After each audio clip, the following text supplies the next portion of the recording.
नमस्कार दोस्तों, मेरा नाम है आशुतोष मांडके और आप देखना शुरू कर चुके हैं डायनामिक इम्पल्शन। आज के इस वीडियो में हम बात करेंगे 13 मई 2023 के करंट अफेयर्स की।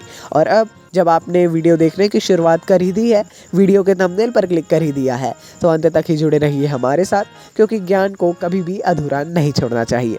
इसी के साथ पूरे फोकस के साथ आप लोग शुरू करिए आज के इस वीडियो को देखना। बहुत ही बढ़िया, इंटरेस्टिंग और इम्पॉर्टेंट जानकारी आपको मिलेंगी। शुरू करते हैं। सबसे पहली जानकारी, ONGC अर्थात oil and natural gas corporation है ना, इनने मुंबई के दो ऑफशोर खंडों में कच्चे तेल और प्राकृतिक गैस, जो इनका ऑयल एंड नेचुरल गैस है ना, नाम से आप समझ सकते हैं, इसकी महत्वपूर्ण खोज की है, दोनों की, जो भारत के ऊर्जा क्षेत्र के लिए एक बहुत बड़ा सकारात्मक प्रोत्साहन है। मतलब एक बहुत बड़ी जीत आप कह सकते हैं। ये खोजों को अमृत और मूंगा के नाम से नाम दिए गए हैं। इन दोनों खोजों को, जो भी खोज होती है, अलग अलग नाम दिए जाते हैं। या आपने भी सुना या देखा होगा, है ना, पढ़ा होगा। तो इसने एक बहुत ही बड़ी एक जीत हासिल की है और ये वाकई में बड़ी बात है। इसके बारे में पूरी जानकारी लीजिएगा, क्या कैसी प्रोसेस होती है प्लीज़, है ना, बहुत इंटरेस्टिंग और इम्पॉर्टेंट है। आगे बढ़ते हैं। मिसेस किविनी शोहे और मिसेस ऑन्ड्रिया कैविचुसा 2023 के महत्वपूर्ण कान फिल्म फेस्टिवल में नागालैंड का प्रतिनिधित्व करेंगी। दोनों नाम याद रख लीजिए, मिसेस किविनी शोहे और मिसेस ऑन्ड्रिया कैविचुसा। ये दोनों जो है 2023 में महत्वपूर्ण कान फेस्टिवल, जो कैन फेस्टिवल होता है, उसमें नागालैंड का प्रतिनिधित्व करेंगी। किविनी शोहे एक महत्वपूर्ण फिल्म मेकर है और नागालैंड फिल्म संघ की संस्थापक सदस्य हैं, है ना। और नागालैंड भी इस बार, इसका यही मतलब है कि कैन फिल्म फेस्टिवल में अपना एक महत्वपूर्ण प्रतिनिधित्व करने वाला है। ये नागालैंड के लिए एक प्राउड का विषय तो है ही, साथ साथ ये भारत के लिए भी एक प्राउड का ही विषय है। आइए आगे बढ़ते हैं। अगली जानकारी, इंडियन मर्चेंट चैम्बर के 13वें बैंकिंग और वित्त सम्मेलन को संगठन के इसको मुंबई में आयोजित किया गया। कौन सा? इंडियन मर्चेंट चैम्बर 13वां बैंकिंग और वित्त सम्मेलन। केंद्रीय राज्य मंत्री भगवत कराड़ है, यहाँ पर करड़ लिखा है, कराड़ ने इस सम्मेलन में वर्चुअल रूप से संबोधन दिया है और इसका विषय था भारत के विकास को चलाने के लिए बैंकिंग वित्त का उपयोग करना, है ना। अच्छी बात है। बाकी उतना इम्पोर्टेंट क्वेश्चन फिर भी मैं पर्सनली इसको नहीं बोलूँगा, लेकिन हाँ, ऊपर की जानकारी थोड़ा पढ़ लीजिएगा कि इंडियन मर्चेंट चैम्बर क्या है, ये बैंकिंग और वित्त सम्मेलन क्या है, क्यों आयोजित किया जाता है, बस, है ना। मतलब वही थोड़ा सा डीप जानना है, उसके अलावा कुछ नहीं, है ना। आइए आगे बढ़ते हैं, देखते हैं अगली जानकारी को।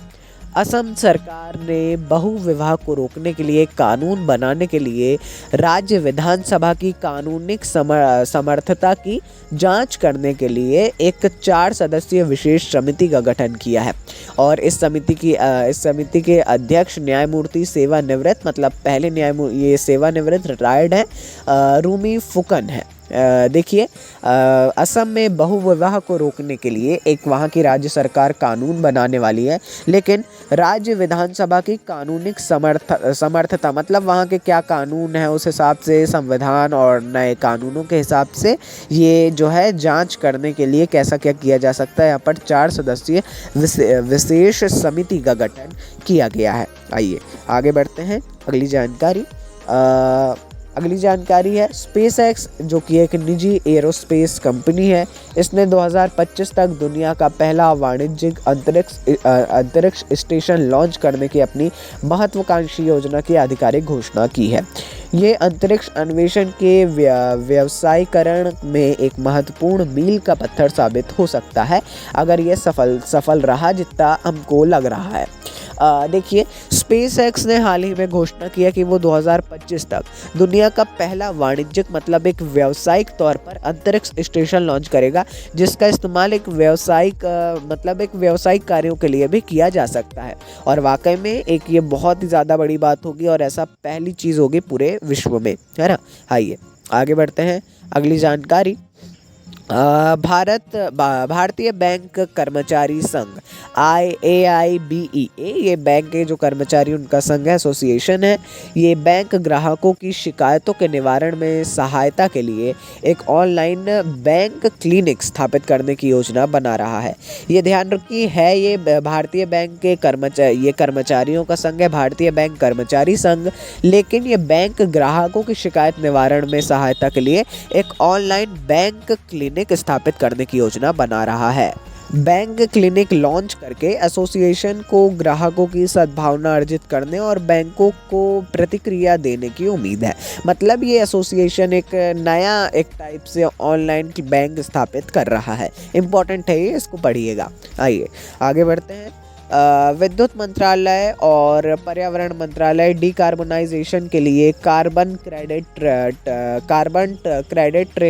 ट्रेडिंग योजना विकसित करेंगे। ये दोनों मंत्रालय मिलकर के जो है ये कार्बन क्रेडिट ट्रेडिंग योजना विकसित करेंगे। ये सरकार जो है कार्बन क्रेडिट प्रमाण पत्रों के व्यापार के माध्यम से ग्रीन हाउस गैस उत्सर्जन का मूल्य निर्धारण करके भारतीय अर्थव्यवस्था को डिकार्बोनाइज करने के उद्देश्य से भारतीय कार्बन बाजार को विकसित करने की योजना बना रही है। क्वेश्चन इंपॉर्टेंट है। आई थिंक यदि आपको अच्छी तरीके से ना समझ में आया हो तो मैं सजेस्ट करूंगा कि एक सिंपल आर्टिकल आप पढ़िएगा इसके बारे में, या कोई शॉर्ट वीडियो देख लीजिएगा, है ना, डालिएगा कार्बन क्रेडिट ट्रेडिंग योजना और फिर आ जाएगा। मतलब अभी तो इसकी केवल मात्र घोषणा की गई है, आगे आने वाले समय में आपको इससे जुड़ी काफ़ी खबरें, न्यूज़ वगैरह देखने मिलेगी, उससे और अच्छे से आपको क्लियर होगा। तो चलिए दोस्तों, ये थी आज के इस वीडियो की अंतिम जानकारी। अपन मिलते हैं अगले वीडियो में। नमस्कार। Dynamic impulsion.